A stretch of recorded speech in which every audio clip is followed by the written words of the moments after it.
વડોદરામાં એક પોલીસ કોન્સ્ટેબલે એક યુવકની મોપેડ સળગાવી તેને માર માર્યો હોવાનો બનાવ સામે આવ્યો। પ્રાપ્ત વિગતો પ્રમાણે વડોદરાના રાવપુરા પોલીસ સ્ટેશનના કોન્સ્ટેબલ નિલેશ બારિયાની ધરપકડ કરવામાં આવી છે। કુંઢેલાનો સરફરાઝ ગરાસિયા નામનો વ્યક્તિ વડોદરા ખાતે નોકરી કરે છે। તે નવલખી મેદાનમાં મહિલા મિત્ર સાથે બેઠો હતો ત્યારે આ કોન્સ્ટેબલ નિલેશ બારિયા તેના ભત્રીજા ભૌતિક ભીલ અને તેના મિત્ર ચતુર બારિયા સાથે ત્યાં પહોંચ્યો હતો। તેમણે સરફરાઝ અને તેની મિત્ર સાથે પૂછપરછ કરી। કોન્સ્ટેબલે સરફરાઝના મોપેડના કાગળો પૂરતા નહીં હોવાથી સમાધાન કરવાની વાત કરી હતી। કોન્સ્ટેબલ નિલેશ બારિયાએ સરફરાઝને મેદાનમાં ખૂણામાં લઈ જઈને માર માર્યો હતો। સરફરાઝે ત્યાંથી ભાગવાનો પ્રયાસ કરતા કોન્સ્ટેબલના સાથી મિત્રોએ તેને પકડી લીધો હતો। સરફરાઝે પરત આવીને જોતા તેનું મોપેડ સળગેલી હાલતમાં પડ્યું હતું। ત્યારબાદ સરફરાઝે પોલીસ સ્ટેશનમાં ફરિયાદ નોંધાવી હતી।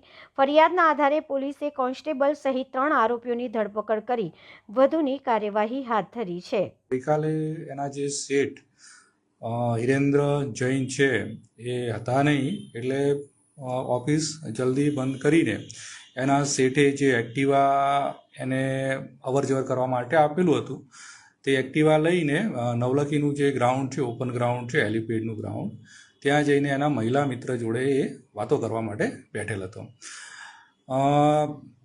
તે દરમિયાન લગભગ 8:45 વાગ્યે તેમાં ફરિયાદીના જણાવ્યા પ્રમાણે હોન્ડા શાઇનનું બાઇક લઈને 3 ઈસમો ત્યાં આવેલ હતા, એક જ સવાર ગાડી પર હતા, અને એમાં જે ચલાવનાર હતો એણે એનું આઈ કાર્ડ બતાવેલ કે હું પોલીસમાં છું એમ કરીને આઈ કાર્ડ અંદર રાખી દીધું, તમે અહીંયા કેમ બેઠા છો, અને એમ કરીને એમની પાસે એણે ગાડીના કાગળ માંગેલા હતા, લાયસન્સ માંગેલા હતા, પણ જે ફરિયાદી છે એ ફરિયાદી પાસે આ બધા પેપર ના હોય એણે કીધું કે હું તમારું સમાધાન કરાવી દઉં।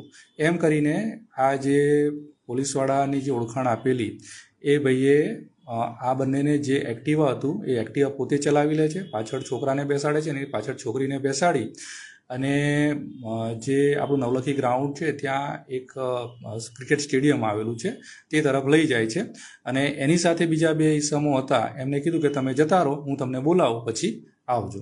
એમ કરીને આ ત્યાં લઈ ગયો અને ત્યાં લઈ જઈને આ છોકરાને આણે ગળદાપાટું મારવા માંડેલ, જેથી કરીને છોકરો અને છોકરી છે એક્ટિવા ત્યાં છોડી અને ગભરાઈને આપણી સોલર પેનલ છે ત્યાં આવી ગયેલ હતા, અને આ જે છોકરી છે ત્યાંથી રવાના થઈ ગયેલ હતી। આ છોકરાએ એના બીજા 2 મિત્રોને કોલ કરી અને અહીંયા આવો એમ કરીને ત્યાં ઊભો હતો। એ દરમિયાનમાં જે પોલીસવાળા જે ભાઈ હતા એણે એના જે પેલા 2 મિત્રો હતા એને કીધું કે પેલો છોકરો અહીંથી ભાગી ગયો છે, એને લઈને અહીંયા આવો, એટલે એ ત્યાં સોલાર પેનલ ગયા અને પાછા એને બાઇક પર લઈ અને જે એક્ટિવા અપાઈ દઈશું એમ કરીને ત્યાં લઈ ગયેલ, અને ત્યાં પાછો આ 3 જણ થઈને એને મારવા માંડેલ હતા, જેથી કરીને એ છોકરો છે પાછો ત્યાંથી ભાગી ગયો અને સોલાર પેનલ પાસે આવેલો હતો। અને પછી એના જે મિત્રો આવી ગયા, એટલે મિત્રો આવી ગયા પછી ત્યાં ગયેલો હતો ત્યારે હું એક્ટિવા છે ત્યાં સળગાવી હાલતમાં મળી આવ્યું હતું। રાવપુરા પોલીસમાં BNS 324/4 115 2 296 અને 54 મુજબ જે કલમો છે એ નોંધીને આગળની કાર્યવાહી હાથ ધરેલ છે। સાહેબ, જે સળગાઈ છે ગાડી કોઈ સળગાઈ છે એમાં આરોપીઓ 3 આરોપી છે। એમાં એક પોલીસ કર્મી છે નિલેશ વનરાજભાઈ બારૈયા જે રાવપુરામાં નોકરી કરે છે, એ સિવાય એના ભાણીઓ છે ભૌતિક વલ્લભભાઈ ભીલ અને તેનો મિત્ર ચતુરભાઈ બાળુભાઈ બારૈયા, આ 3 છોકરાઓ સાથે હતા અને એમણે આ કાર્ય કરેલ હતું। સાહેબ, આવી રીતનું જે પુત્ર કર્યું છે પોલીસ કર્મચારીએ, કેટલું લાગે?